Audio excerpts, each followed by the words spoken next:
Hi everyone.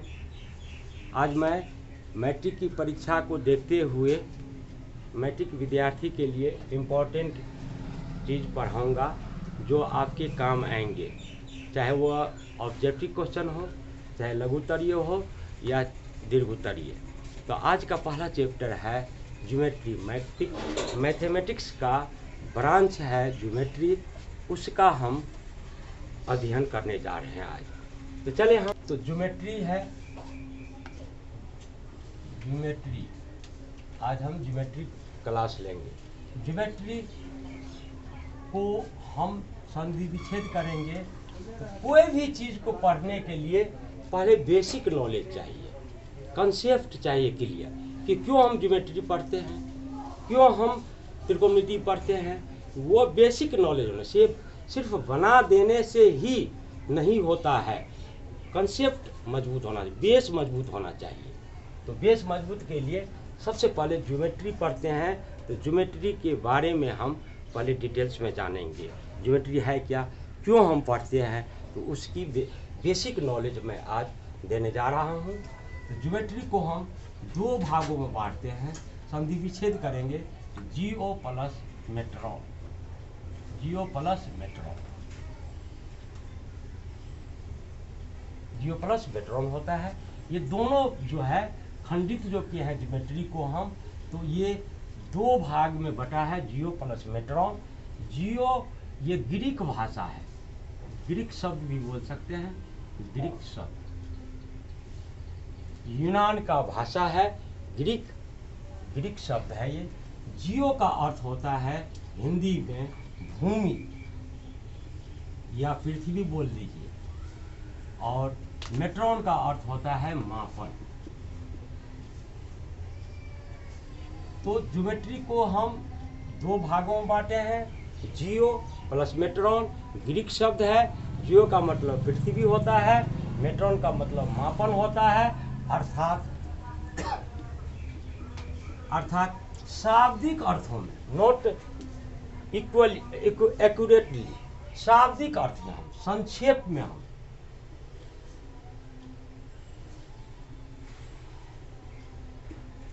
अर्थ में, शाब्दिक अर्थ में हम ज्योमेट्री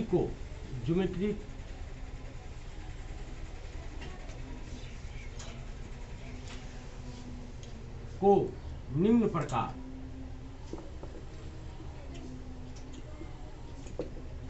परिभाषित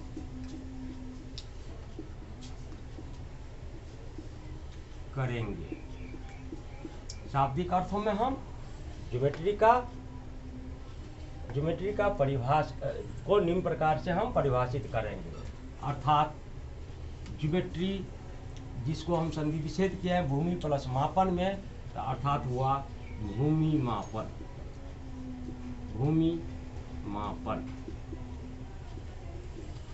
भूमि मापन। हमने ग्रीक भाषा में ज्योमेट्री को संधि विच्छेद किए हैं, तो दो शब्द मिला, जियो प्लस मेट्रॉन। और उस जियो का अर्थ होता है पृथ्वी, मेट्रॉन का अर्थ होता है मापन। शाब्दिक अर्थों में भूमि मापन को ही हम ज्योमेट्री कहते हैं। अब दूसरा, ज्योमेट्री का हिंदी क्या होता है, ज्यामिति। तो ज्यामिति होता है, तो ज्यामिति के बारे में जानना चाहते हैं। ज्यामिति को हम भी दो खंडित करेंगे, दो भागों में बांटेंगे, खंडित करेंगे। तो ज्या प्लस मिति होता है, ज्या प्लस मिति, ज्यामिति। ये कौन भाषा है, तो संस्कृत भाषा है। शब्द बोल सकते हैं, संस्कृत शब्द है। ज्यामिति को दो भागों में बांटते हैं, जया प्लस मिति, ये संस्कृत शब्द है। संस्कृत में भी जया का अर्थ होता है पृथ्वी या भूमि, और मिति का अर्थ होता है मापन।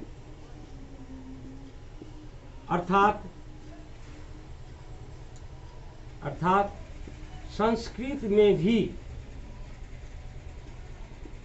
भी भूमि का शाब्दिक अर्थ हुआ भूमि मापन।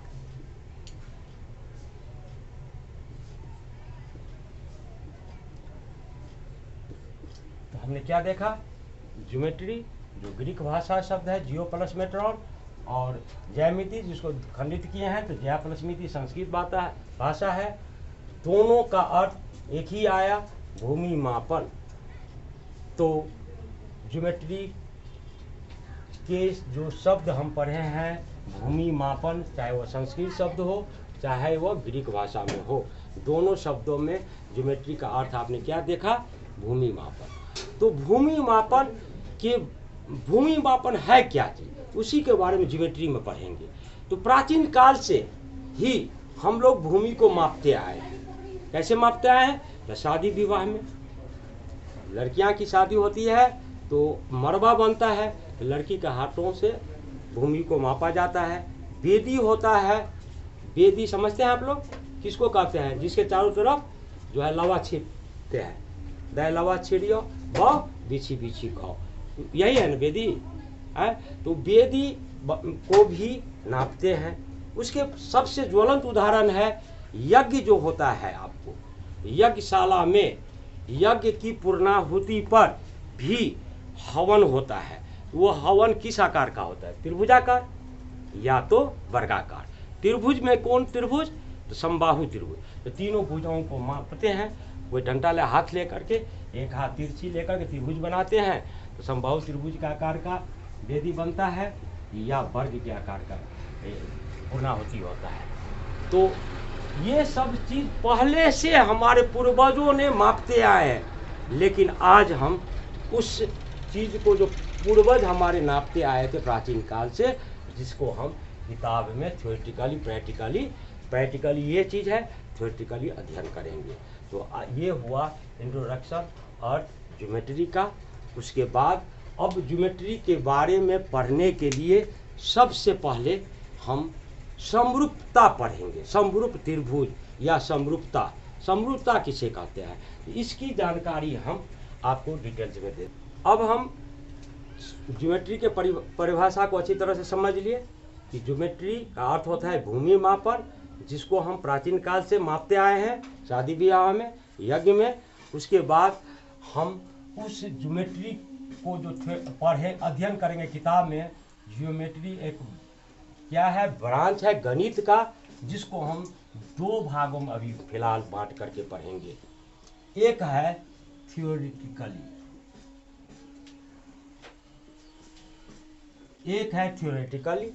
और दूसरा है प्रैक्टिकली।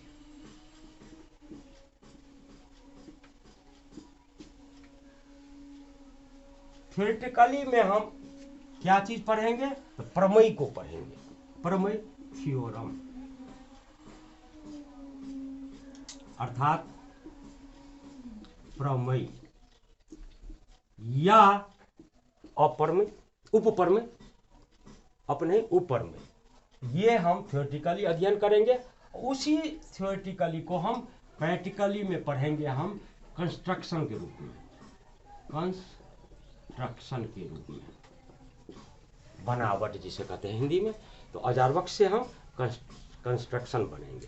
पहले पढ़ेंगे थ्योरेटिकली, अब उसी को हम कंस्ट्रक्शन में जो यूज करेंगे। तो ये हो गया ज्योमेट्री को हम दो पार्ट में बांटते हैं। यहाँ भी हम ज्योमेट्री थ्योरेटिकली अध्ययन करेंगे और प्रैक्टिकली। अब हम थ्योरेटिकली अध्ययन करने के लिए सबसे पहले बेसिक नॉलेज चाहिए। बेसिक नॉलेज क्या है, तो वो बेसिक नॉलेज हम आज देने जा रहे हैं। बेसिक कंसेप्ट ऑफ, तो बेसिक नॉलेज के लिए आज हम पढ़ेंगे concept of similarity. Concept of similarity, similarity माने क्या होता है, समरूपता। तो समरूपता के बारे में भी हम बेसिक नॉलेज पढ़ेंगे। समरूपता के बारे में हम पढ़ने जा रहे हैं कंसेप्ट ऑफ सिमिलरिटी के बारे में। तो आगे आइए, समरूपता किसे कैसे हम पढ़ेंगे। समरूपता का ज्वलंत उदाहरण देता हूं मैं। जोरमा बच्चा को देखे हैं आप लोग? अपने ही संस्था में 2 बच्चियां हैं, गौरी और गायत्री। ये समरूपता का उदाहरण है, जीता जागता, जिसे हम अभी तक नहीं पहचान पाए कौन गौरी है और कौन गायत्री। आप लोग अच्छी तरह से देखे होंगे। उसके बाद समरूपता का दूसरा उदाहरण है फोटोग्राफी जो करते हैं कैमरा से। तो उस रील पर छोटा सा पहले निगेटिव फोटो लेते हैं। उस निगेटिव क्यों लेते हैं? क्योंकि अपने अनुसार हम बड़ा या छोटा आकृति का प्रिंट कराते हैं स्टूडियो में। तो ये भी फिल्म पर निगेटिव जो रहता है उसमें जो फोटो रहता है वो छोटा आकार का होता है, उसी को बड़ा करेंगे तो दोनों को देखोगे आप तो दोनों के शक्ल एक जैसा होता है। आकार छोटा क्यों नहीं हो, शक्ल एक होना चाहिए। जिस तरह से हमने कहा जुड़वा बच्चा का आप शक्ल देखोगे एक जैसा है, आवाज में थोड़ा सा पहचान हो सकता है, लेकिन जुड़वा बच्चा। उसके बाद फिल्म हम देखते हैं कहाँ पर? सिनेमा हॉल में। तो सिनेमा हॉल में आप लोग जो फिल्म देखे होंगे तो क्या करते हैं, फिल्म को प्रक्षेपित कर पर्दा पर बड़ा करके निकाला जाता है। बड़ा करके अब उस फिल्म के आकृति को देखोगे आप और पर्दे पर जो आकृति को देखोगे दोनों का आकृति क्या है? सेम है, बशर्ते आकार में क्या है? छोटा या बड़ा। दो उदाहरण दिया, 3 उदाहरण दिया मैंने। एक और बहुत बड़ा इंपॉर्टेंट उदाहरण है बेसिक सिमिलरिटी को पढ़ाने के लिए। आपके औजार बक्स के त्रिकोणिया जिसे हम कहते हैं सेट स्क्वायर। त्रिकोणिया कैसा होता है? तो देखो विभिन्न तरह के होते हैं, लेकिन हम उस एक ऐसे पहले त्रिकोणिया था, उसके बाद ऐसे बना,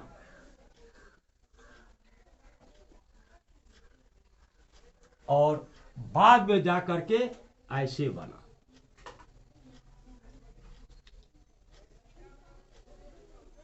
ये बना।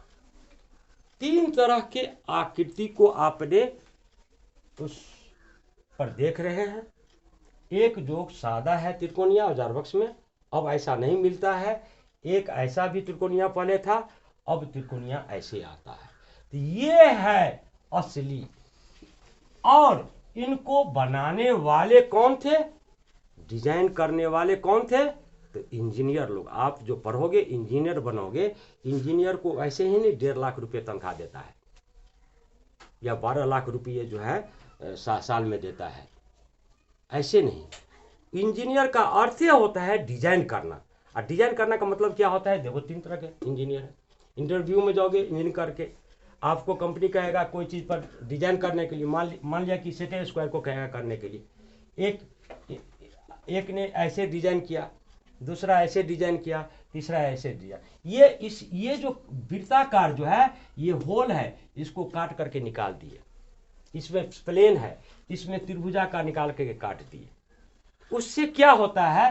तो इंजीनियर जो है कंपनी को बचत करना चाहता है और कंज्यूमर जो होते हैं उसको भी फायदा उठाना चाहता है। महंगाई है तो उसने क्या किया? डिजाइन कर दिया ऐसा। किसी इंजीनियर ने और बचत कर दिया और प्राइस वही रखा, पहले जितना प्राइस था। मान लिया कि इसका 5 रुपीज है प्राइस, उसको डिजाइन किया, यहाँ भी 5 रुपीज रहने दिया, लेकिन मटेरियल को क्या किया? घटा दिया। तो आपके पॉकेट पर खर्चा नहीं हुआ, न कंपनी को घाटा लगा, फायदा कर दिया, इतना मटेरियल को बचा दिया। अब समझ सकते हो कि पॉपुलेशन कितना है? करोड़ों अरबों में है। तो ये एक प्रकार जो औजार जो खरीदेंगे तो समझो करोड़ों अरबों रुपया का बचत जो है सो करेंगे कंपनी वाले को, और आपके पॉकेट पर भी भार नहीं पड़ने देगा। एक डिजाइन ऐसे किया, प्राइस इतना ही रखा। तीसरा जो है सो ऐसे किया, इसका भी प्राइस जो है इतना ही रखा, 5 रुपये रखा। देखो आप ही समझो कि किसको कंपनी पसंद करें, कैसे इंजीनियर को? थर्ड इंजीनियर को पसंद करेंगे जिसने ऐसा डिजाइन करके कंपनी को दिया। इसमें ज़्यादा मटेरियल जो है बचत होगा, पॉकेट खर्चा कंज्यूमर पर भी नहीं लोड पड़ने दिया। उसी तरह से मोटरसाइकिल देखोगे, पहले राजदूत था, तेल महंगा हुआ, उसने 4 स्टॉक इंजन बनाया। अब 1 लीटर में पहले राजदूत में कितना आया था? 15 किलोमीटर, 20 किलोमीटर, 25 किलोमीटर। अब जो फॉरेस्टॉक आया है तो वो 80 किलोमीटर माइलेज देता है। तेल कितना हो महंगा हो, 1 लीटर तेल लेंगे भूल जाएंगे। तो ये कहते हैं इंजीनियर, इसको कहते हैं इंजीनियर। तो इंजीनियर का मतलब होता है डिजाइन करना। तो आप भी पढ़ोगे, डिजाइन करोगे। तो यहाँ पर हम समरूपता की परिभाषा दे रहे थे, आपने इसको रिजेक्ट कर दिया। हम सिमिलरिटी पढ़ा रहे हैं। ये एक त्रिकोणीय है, औजार बॉक्स में देखे होंगे आपने। उस समरूप में बाहरी भाग है ABC, एक त्रिभुजाकार है, और इसके अंदर में जो होल किया हुआ है DEF है, होल किया हुआ। अब देखेंगे आप इस त्रिभुज को काट करके जो बाहर निकालेंगे हम, तो बाहर कैसे निकलेगा उसको देखो आप। एक त्रिभुज ऐसे बनेगा, तो इसको बाहर निकालना है, तो बाहर निकालिए। तो हैचिंग कर देते हैं। क्या करेंगे हम? हैचिंग कर देंगे। अब आपको क्या दिखाई दे रहा है? होल दिखाई दे रहा है, ये होल।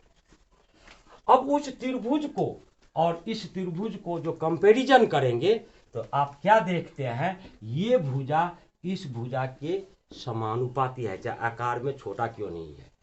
ये भुजा इस भुजा के संगत भुजा के समानुपाती है, ये भुजा इस भुजा के समानुपाती है। और संगत कोण भी बराबर होते हैं, तो सेम आकार का है।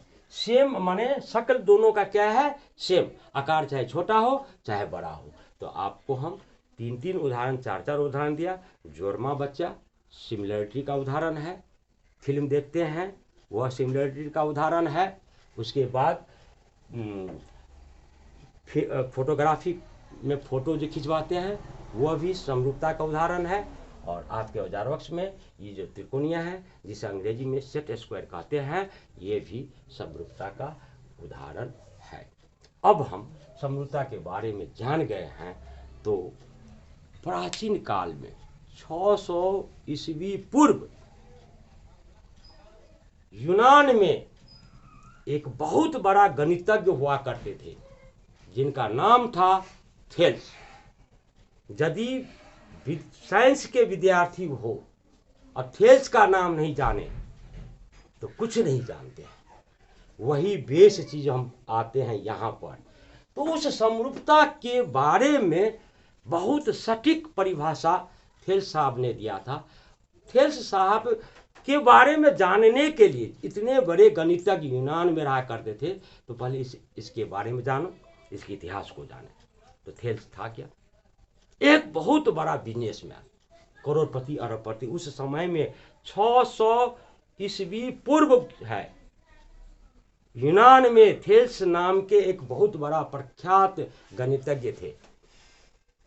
उस गणितज्ञ का नाम था थेल्स, जो बहुत बड़ा अरबपति खरबपति थे उस समय। और इनको ट्रैवलिंग करने का बहुत शौक था। अमीर थे और ट्रैवलिंग करने का शौक था, और गणित के विद्वान थे। तो एक बार उसने मिस्र देश गया। वहां उसने क्या किया? तो परछाई को माप कर पिरामिड जो होता है बहुत बड़ा, मिस्र देश में आप जाओगे पश्चिम में तो पिरामिड होते हैं। आदमी जो मरते हैं तो पिरामिड यादगार के लिए बनाते हैं। जो जितना अमीर होता है वो उतना बड़ा पिरामिड बनाते हैं।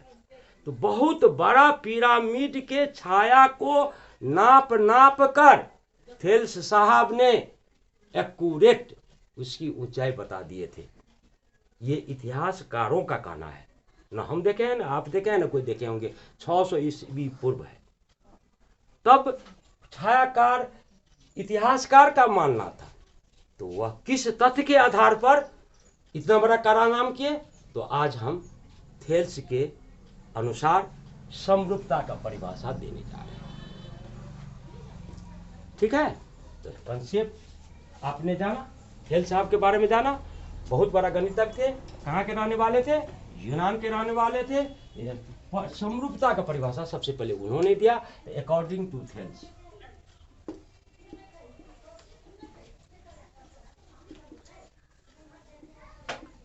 Thales, THALES, Thales. हिंदी में होता है थाये का लॉस, Thales. Clear? According to Thales के अनुसार। अकॉर्डिंग माने क्या होता है? अनुसार। और आप लोग पढ़े होंगे अंग्रेजी ऐसे चलता है तो हिंदी उल्टा चलता है। थेल्स के अनुसार। किसकी परिभाषा दे रहा हूं? सिमिलरिटी का। तो ये सिमिलरिटी का परिभाषा क्या है?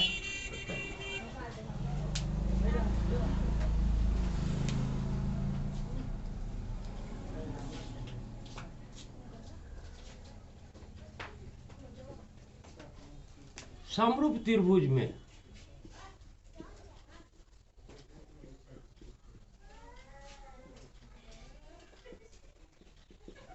किन्हीं दो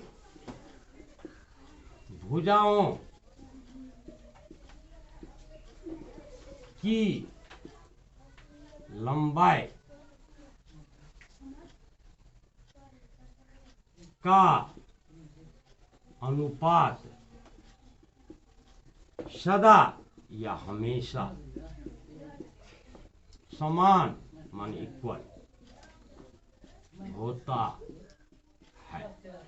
ये परिभाषा दिया सबसे पहले थेल्स साहब ने। समरूप त्रिभुजों में एक त्रिभुज में नहीं, त्रिभुज माने बहुवचन हुआ, दो त्रिभुज है। त्रिभुजों का मतलब दो। समरूप त्रिभुजों में किन्हीं दो भुजाओं की लंबाइयों का अनुपात सदा या हमेशा समान होता है। ये थेल्स साहब, शायद इसी के आधार पर उन्होंने, शायद नहीं, इसी के तथ्य के आधार पर उन्होंने पिरामिड की ऊंचाई ज्ञात की होंगी। कैसे किए होंगे तो उसको मैं उदाहरण के साथ समझाता हूं। क्या किए होंगे तो आप लोग भी देखते होंगे। सूर्य पश्चिम में है तो छाया किधर निकलता है? पूरब में सूर्य है तो छाया कहाँ बनेगा? पश्चिम बनेगा ना। तो मान लिया कि इस अभी का समय है, सूर्य पश्चिम में है तो छाया किधर जाएगा? पूरब जाएगा। तो उन्होंने क्या किया, यहाँ पर सूर्य है और सूर्य से किरणें निकल रही है। किरणें चारों तरफ निकलता है ना चारों तरफ। और पिरामिड यहाँ है, यह है पिरामिड। पिरामिड को एक लकीर से हम वर्टिकली खड़ा करते हैं। इसको मान लेते हैं एक पिरामिड है। इस पिरामिड का नाम दे देते हैं हम AB। और सूर्य यहाँ पर है। ये सूर्य के प्रकाश के किरण जो पड़ेगा आपको डायरेक्ट, तो छाया कहाँ बनेगा? पृथ्वी पर नीचा में बनेगा ना। तो छाया बनता है यहाँ पर। ये है भूमि। ये क्या है? भूमि। तो उस सूर्य पिरामिड का छाया उसी समय पृथ्वी पर यहाँ बनता है C बिंदु पर। ठीक उसी समय थेल्स साहब ने क्या किए होंगे तो एक लकीर को, छड़ी को, स्टिक को उन्होंने यहाँ पर खड़ा कर दिया। जिस समय सूर्य का किरण पिरामिड के शीर्ष पर पड़ता है A बिंदु पर और उसकी छाया जो है C बिंदु पर प्राप्त होता है, उसी समय उसने क्या किया, एक स्टिक को, छड़ी को यहाँ पर PQ मान लेते हैं, छड़ी है, को रख देते हैं। तो आप क्या देख रहे हैं? सूर्य का किरण पिरामिड के शीर्ष पर पड़ा A पर, उसी समय हमने कहीं पर भी एक स्टिक को रख दिया। ये पिरामिड है और ये क्या है? छड़ी है, स्टिक छड़ी है। और किसकी ऊंचाई हमको नापना है? तो पिरामिड की ऊंचाई को नापना है। H बराबर वाट। पिरामिड की ऊंचाई को हम H मान लेते हैं, या ABA रहने दीजिए। छड़ी की ऊंचाई दिया हुआ है 12, मान लेते हैं CM। और यहां से देखो, यहां की दूरी हम नाप सकते हैं। पिरामिड की ऊंचाई नहीं नाप सकते हैं, बहुत बड़ा है, लेकिन हम छड़ी की ऊंचाई को 12 सेंटीमीटर नाप करके यहां पर उसी समय हम रख देते हैं। तो दोनों का छाया कहां पर पड़ेगा? 6 पर, C पर कोइंसाइड करेगा। तो कोइंसाइड करेगा तो आप छड़ी की ऊंचाई मालूम है, इसकी दूरी मालूम है, नाप सकते हैं। ये तो आसान है। इसको दूरी माप सकते हैं, और छड़ी की छाया की लंबाई भी हम नाप सकते हैं, दूरी नाप सकते हैं। अब उस दोनों त्रिभुज में आप क्या देख रहे हैं, तो दो ठो त्रिभुज बना हुआ है। एक त्रिभुज का नाम है ABC और दूसरे त्रिभुज का नाम है PQC। दोनों समरूपता का परिभाषा को परिभाषित करेगा, जो बता रहा है कि समरूप त्रिभुजों में किन्हीं दो भुजाओं की लंबाइयों का अनुपात हमेशा समान होता है। इसको निकाल कर हम उस थीसिस के आधार पर उन्होंने क्या किए होंगे, पिरामिड की ऊंचाई नापे होंगे। अब नाप सकते हैं। अब पहला त्रिभुज क्या है, ABC, दूसरा त्रिभुज क्या है, PQR। ABC के एक भुजा की लंबाई BC कितना दिया हुआ है, तो 40 मान लेते हैं। कितना है, 40। और उस छड़ी के छाया की लंबाई Q से CQ की दूरी को मान लेते हैं हम 25 है। सेंटीमीटर में ही नापते हैं, सेंटीमीटर भी नापते हैं। तो पहला त्रिभुज जो तुम्हारा दिया हुआ है ABC और दूसरा त्रिभुज जो तुम्हारा दिया है PQC, छोटा है ये PQC, और दोनों के हम पिरामिड की ऊंचाई को निकालना है, और इसकी ऊंचाई हमको दिया हुआ है। इसमें दो भुजाओं की लंबाई बराबर अधिक दिया हुआ है।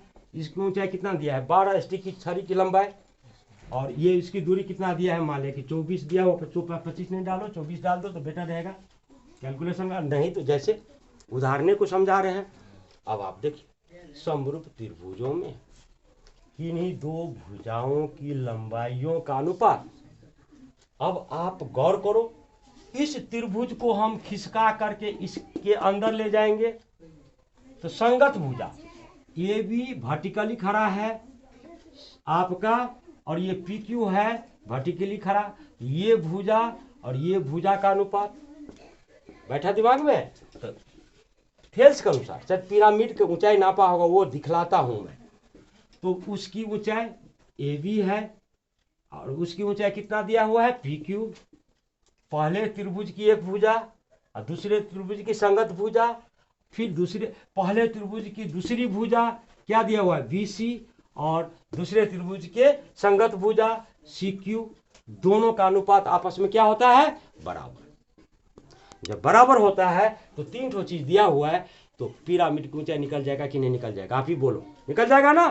तो ये हम शायद नहीं, कंफर्म है, उसी मेथड से हमने उस पिरामिड का थेल्स साहब ने एक्यूरेट लगभग पिरामिड की ऊंचाई को बता दिए थे मिस्र में। उसी दिन से थेल्स साहब जो है सो फेमस हो गए, बहुत ज़्यादा, क्योंकि वो फेमस थे ही, लेकिन इतना फेमस हुए कि उन्होंने उसी आधार पर आपके ज्यामिति में, जो हम पहले थ्योरेटिकली पढ़ेंगे ज्योमेट्री में, प्रमेय को पढ़ेंगे। पहला प्रमेय का नाम है आपका थेल्स प्रमेय, जिसे हम आधारभूत प्रमेय कहते हैं। उस प्रमेय के बारे में हम आगे के क्लास में, नेक्स्ट क्लास में पढ़ाएंगे। आपको यदि ये वीडियो पसंद आया हो तो आप शेयर, लाइक और सब्सक्राइब जरूर करेंगे, और घंटी, बेल के घंटी को जरूर जो है सो दबाएंगे। और मैट्रिक के विद्यार्थी को मैं आह्वान करता हूँ, मैं मैट्रिक के परीक्षा तक में आपको इम्पोर्टेंस जो पूछेंगे उन्हीं चीज़ों पर, उन्हीं बिंदुओं पर, चाहे वो फिजिक्स हो, केमिस्ट्री हो या मैथ हो। तो आज मैं थेल्स प्रमेय के बारे में जानकारी दिया। कल मैं उस प्रमेय का, पहला प्रमेय का नाम है बेसिक प्रमेय, जिसे हम थेल्स प्रमेय के नाम से जानते हैं, उसको जो है सो बताएंगे। सी यू, बाय बाय।